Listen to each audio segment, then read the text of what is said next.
Hey, real quick, just trying to give you a little bit of insight here on some programming and on how I program exercises and how I program training. The first thing we always need to do, I'm going to kind of show you going through my training plan, is understanding the goal that you're after, having a timeline for the goal, and then understanding some big things. So first off, we're training for a powerlifting meet right now. So goal, trying to squat 550, deadlift 550, and bench 3. So 1400 total. And I know that meet is coming up on September 5th, right? Competing in the 93 kilo weight class. Figured might as well put in my body weight. Sitting right around 94 kilos, kind of what I walk around at, right? So one of the things we have to do when we're looking at the analysis, we need to understand what our needs are, and we have to understand what our roadblocks are, or kind of things that might get in the way. So kind of looking at that, needs, my bench is not super great. It's kind of what the classic poverty bench. I need to increase my squat about 50 pounds, but I'm adjusting to low bar, things like that. Need to increase the deadlift, again, about 50 pounds. It's not something that's super far out of the way, but need to be able to do that. And then fill in my weight class, right? Because that's a big thing. 94 kilos, drop a kilo, not too bad. So maybe filling out and getting some extra muscle and building some muscle mass will help move some of those weights, be able to increase the lift. So we know that we got 14 weeks. We know what the goal is. Roadblocks, we know that obviously coaching, I'm generally on site at our training facility about 12 hours a day, 10 to 12 hours a day. So being able to manipulate training within that time or outside of that time. Grad school, because I'm still working on a master's in phys ed right now. Nutrition, and kind of, what are the nutritional roadblocks, because strength coach, live in my parents' basement, fun life. I don't really have a whole lot of control over what I eat.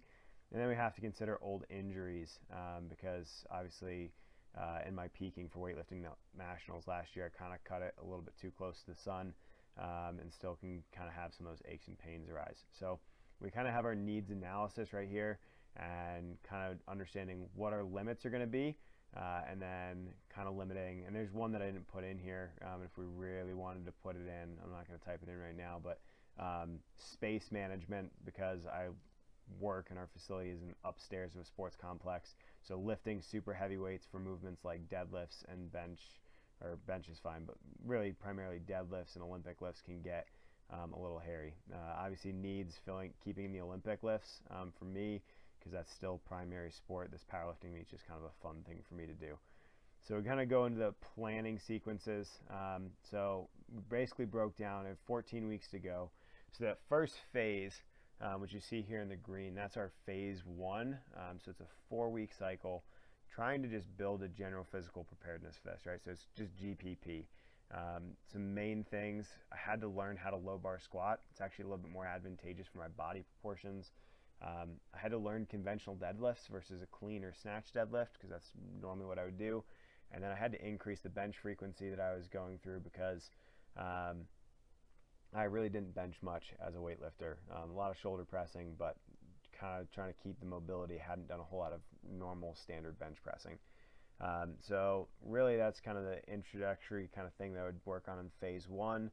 Each week in phase 1, I kind of toy with some stuff, right? So learn the low bar, learn conventional deads. I kind of really focused on that in week 1.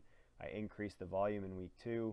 Week 3, I increased the load, and then week 4, I kind of deloaded, so kind of took a step back off the increased volume and the load to be able to go into phase 2, which is really learning how to load these movements.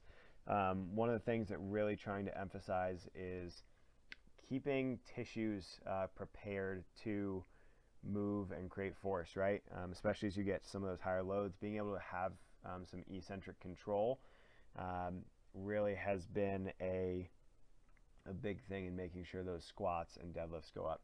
So you kind of see that right here is really trying to learn how to load the movements, learn how to load joints. Increasing the bench frequency again, because one of the best ways to solve a weakness is to frequently do it and frequently practice it. So Definitely increasing the bench frequency. You've kind of seen the past phase a little bit, and benching 3 times a week. Increasing eccentric force, and some people do this in tempos, but I really wanted to utilize a dynamic day, and being able to understand that bands versus chains, right? Because a lot of times that's what people think when they think about dynamic days. Granted, I come from a weightlifting background, so I already have a lot of speed. One of the things that I needed a lot of assistance with is getting under heavy load. So I actually didn't do a standard dynamic day, and I kind of read the end of the dynamic day a little bit incorrectly when I was kind of going over powerlifting programming, which we're not going to get into really in this, but utilizing bands first.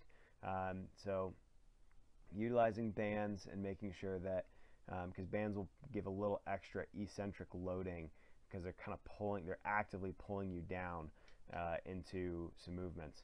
Now, with the increased load and just the time frame, understanding that I'm probably not going to adapt to being able to kind of increase the load quickly, doing a 2 weeks up and then doing a deload. So essentially introducing bands during week 1, increasing the band tension in week 2, and increasing the volume. And then having week 3 having a bit of a bigger deload and backing down band tension, volume, and total load. Now, one of the things I've also been treating this, and I didn't mention it in the needs, but I'm using this as a learning opportunity to learn velocity.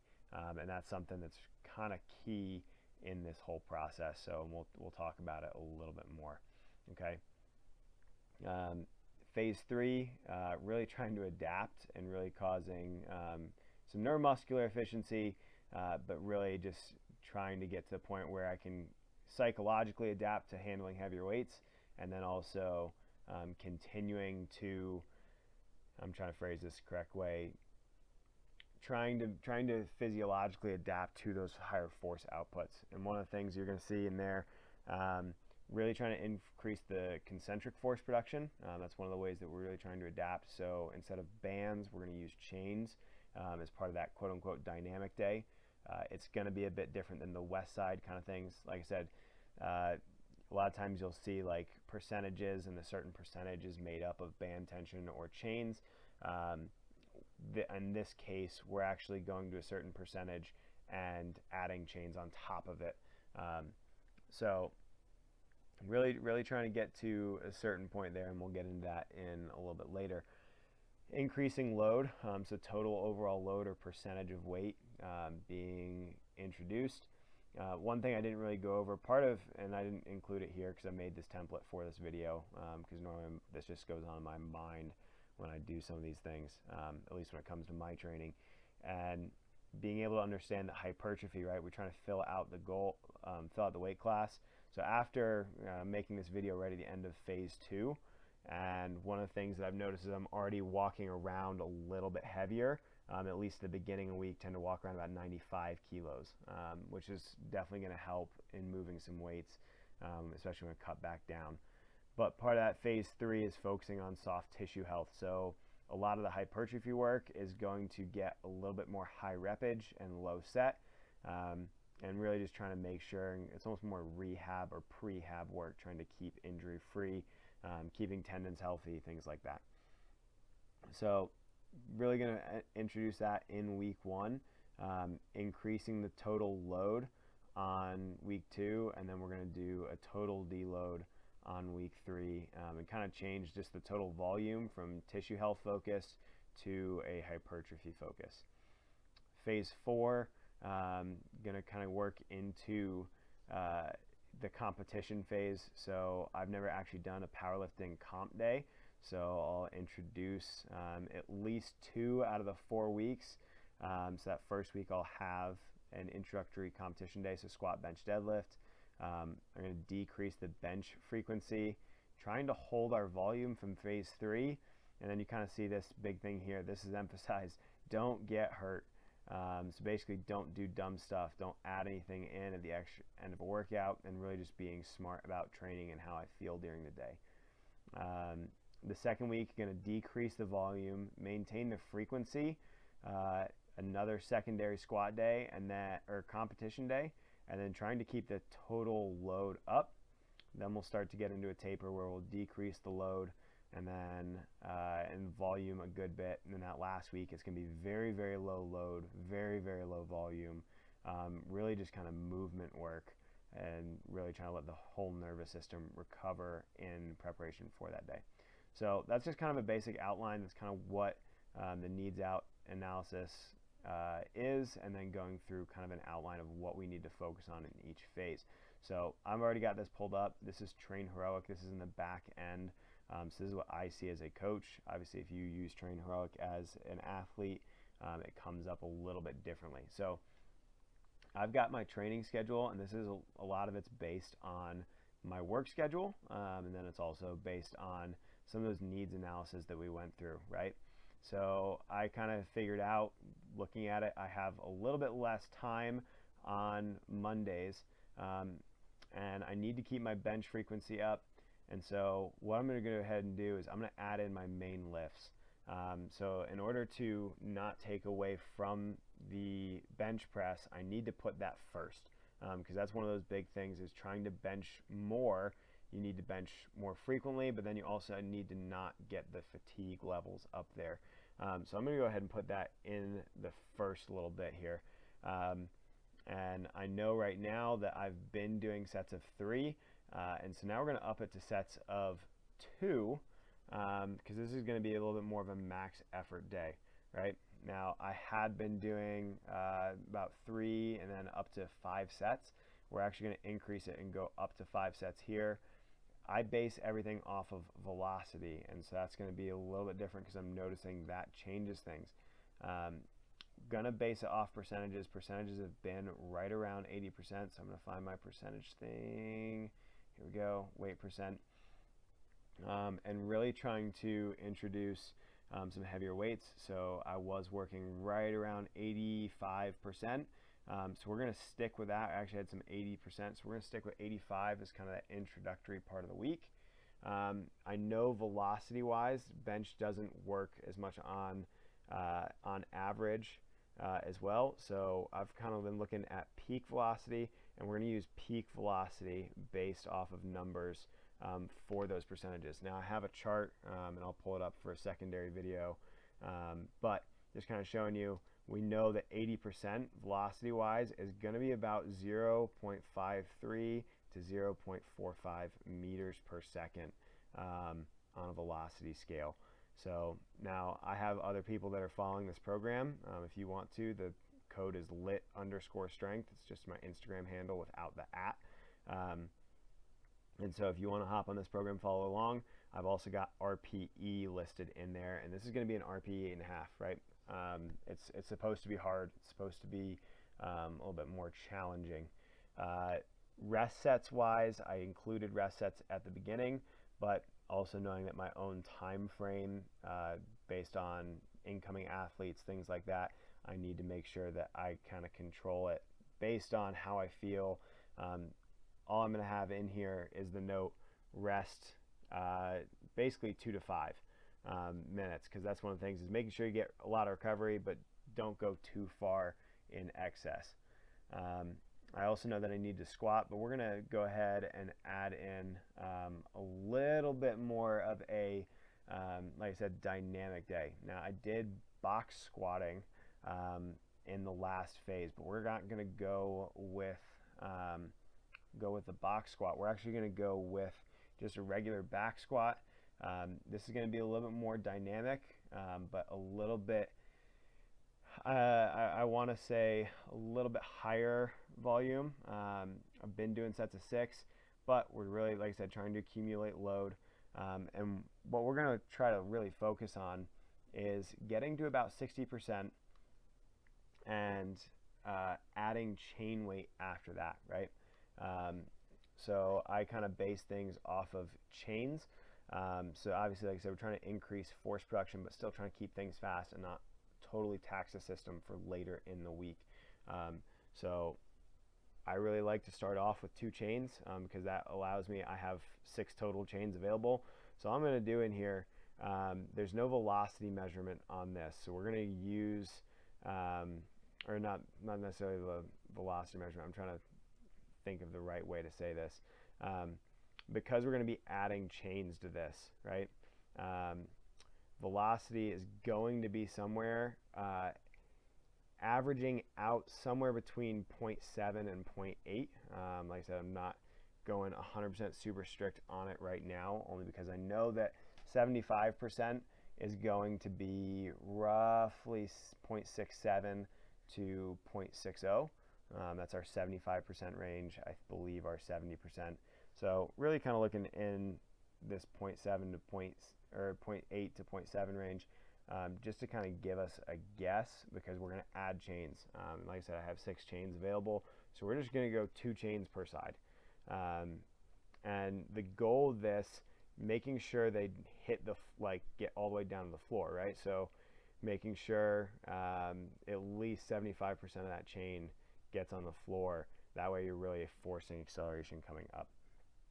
All right, so that's one day. So I have my main lift. I'm going to go ahead and go to the next day. I found that you're doing a little bit more dynamic work, right? We have a dynamic day.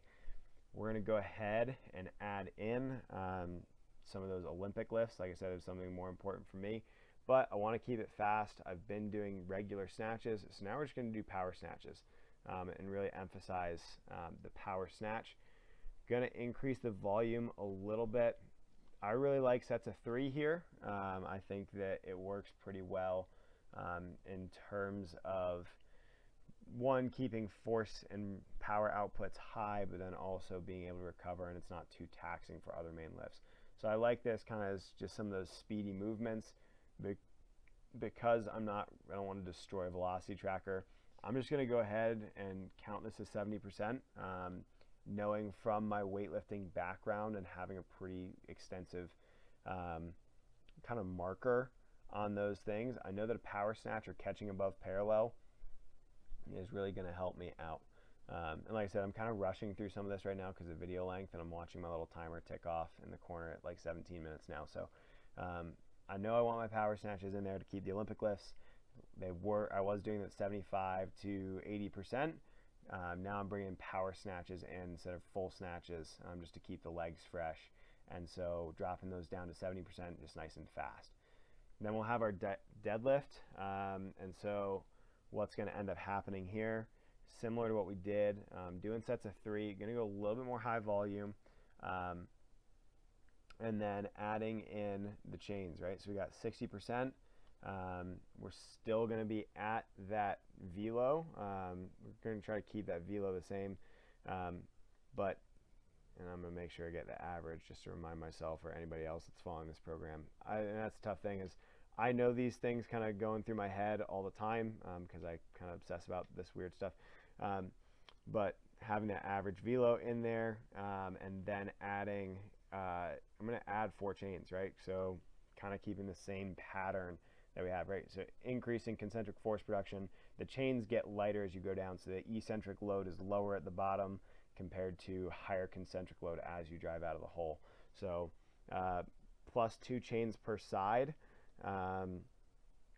But I mean, loading up a deadlift, you got to get a little creative. So I might have like 2 in the middle and then 1 on each end. But that's just kind of how we're going to have to rock and roll. Now, this will fatigue me, so Wednesday, no session. Now we're going to go over here. We have our Thursday. I like to spread out the bench and have 1 to 2 days between them. So like I said, bench frequency is one of those bigger things. So I'm going to look into those bench ranges again, but still trying to keep those Olympic lifts just to keep them fresh. We're just going to go with a power clean and power jerk, though. Or just power clean and jerk. Trainer Hoax got them listed in as a bunch of different things. I don't know. There it is, power clean and power jerk. This is one to help with mobility. Now, because of the cardiovascular effect and just because not trying to fry the system, I'm going to stick with doubles on this one. So have clean and jerk, and we're going to keep this one fairly light. Like I said, we're going to stick right about that 70% range instead of going up to 75, 80% like I have in the past kind of phases during GPP. So we've got our power clean, power jerk, and just trying to understand how that works in and pieces together for those movements. Then I'm going to bench press again, and this is going to be more of our dynamic day. So we're still following that same pattern. We're going to go those 5, there we go, there's 5 sets of 3. And we're going to stick in that 60% range, but adding the 2 chains to each side, right? So I've got that. Where's my, there we go. And so I've got my average velo. I love how I change these up. If that bothers anybody, I don't care, to be honest. But peak, that's not supposed to be peak velo because it's bench press. But peak velo, I'm still looking at right around that 0.8 to 0.7. I actually got in some conversations about this with people on the velo for bench, because some say yes, use average, some say use peak. I like peak just because I like my sternum, and average velocity includes the eccentric, and so I just don't like crushing my sternum every rep. So plus adding our 2 chains, because that's, like I said, kind of our quote-unquote dynamic day. That's why I put the power jerks in there as well. So it's a faster pressing movement. You're really just catching more isometrically there. So we've got that. Friday, I tend to use this as my heavier squat day. Only, like I said, so equipment-wise, I can't drop super heavy deadlifts on our upstairs floor. It kind of bothers the tenants downstairs, and rightfully so, because she's a hairdresser, and we don't want her to cut anybody's ears as she's cutting hair. So we're gonna keep the squat days during the week when she's got appointments, and we've kind of figured out the Olympic lifts don't bother her too much because the load's not super high. But once you get up kind of past that 185 kilo or 405 pound range, things start shaking a lot. So we're going to go ahead and put our back squat day in, and this is going to be more of our max effort. I still want some volume, and I want to accumulate a couple sets, but we're going to move into some heavier percentages here, right? So we're going to get even farther down. I'm actually going to pull up the velocity chart now just because I want to show this to people, and if it will let me, right, drive, Google, okay, there we go. So percentage templates, right, so, and here we go, velocity ranges. So I was kind of guessing, I told you on the 60%, so it's really 0.9 to 0.83. Moving slower though, as a power lifter, it's going to probably fall into this a little bit more, but it's complicated, right? You got to know your own body a little bit. I've just been taking these measurements on myself for a couple weeks now, and have realized that, you know, some of those 100% numbers and 95% numbers, you get a little skewed. I want to be in the 90% though on the squat, and that's going to be a tough one, but I'm looking kind of here in that 0.45 to 0.38 range. So now I know kind of that 90% number. It's the first time I've touched that number in a while, at least based off of velocity. And so kind of looking at average velo here, 0.45 into 0.38 meters a second, right? No chains. And rest is going to be a little bit longer. I know Fridays are kind of my slower day training wise, so this is actually a good thing. And it's going to be like resting. We're probably going to go at least 4 minutes, but as many as 8 minutes in between sets. So it's just one of those things that figuring out. And like I said, we're in that 90% range, so 90% for doubles. So that's going to conclude basically our Friday training. Saturday training is nice because I can deadlift upstairs if I need to, or I can go out to MC Barbell Club, who kind of helped me, kind of spawned the creation of this video in the first place. And so being able to understand, I need that bench frequency. I want to put that first, not because bench press comes in competition before powerlifting in the first place, but also because trying to minimize neural fatigue so I can still push a lot of weight. Now, obviously, I just realized this now as I was typing this in. if you don't have velocity, right, I've been typing in RPEs. I treat RPE a little bit closer to percentages themselves. Like, you know, an 8.5 should feel like it's 85%. Obviously, that's not super scientific. I'm not super familiar with RPE scale. That's just kind of the way that I perceive it to be. Obviously, I'm still kind of, this has been a fun toy around with powerlifting and weightlifting program because this is just a little bit of a fun experiment. But I want singles, and they're going to be heavy. Like I want 95%, and that's going to be one of those bigger things. I might hit a PR, which would be great. But like I said, we're going to go velo, and then we're going peak velo on these bench presses. So peak velo, and let's go back to our percentage thing here. So 95%, 0.37 to 0.31. But I also acknowledge this could be a little different. I'm not sure yet. Like I said, peak velo, average velo, they can be some really crazy numbers. But just for anybody that might be following it, RPE 9, right? So we want that to be pretty heavy, okay? So we got our 5 singles there. Then I'm going to go into some heavier singles on deadlift.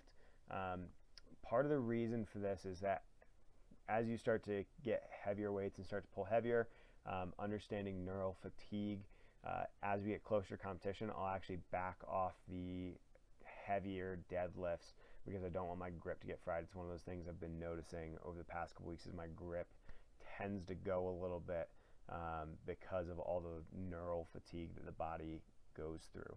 So I'm going to deadlift, still going to base this one off of velocity. We're going to do singles at 95%. I don't want to totally tax, or not 90%, or not 95, but I want to go right about 90. And I want percentages here, right? So we're going to go on the average velo for this one.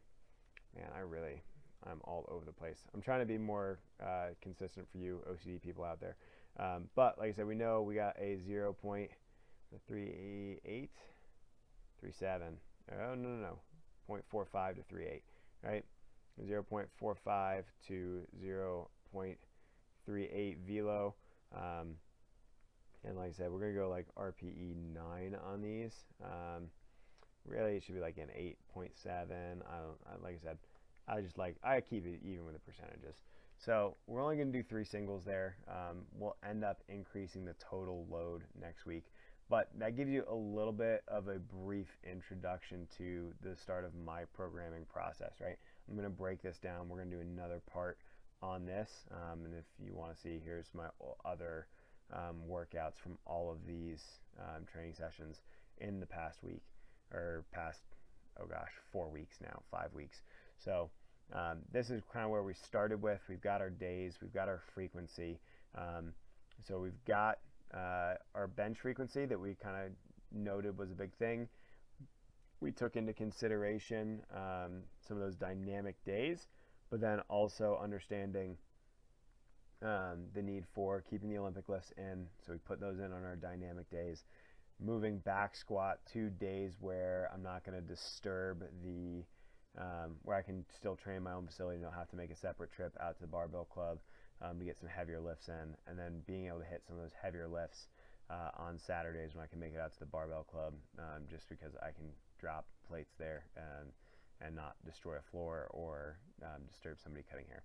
So that's just the beginning part. I'm going to do a part 2 on this, and we're going to go through and do the warm-up structure for each of these workouts. It'll be a much shorter video, and hopefully you guys can take a little bit from that, and hopefully you learned at least a little bit from that, at least the basic process of then starting to figure some of these out. I kind of wish I'd done this from the get-go with the GPP phase, but you know, the idea came to me through Richard to do a video on the programming process. So hopefully you kind of enjoy that a little bit, and if you find that a little bit more beneficial to kind of understand the thought process behind training.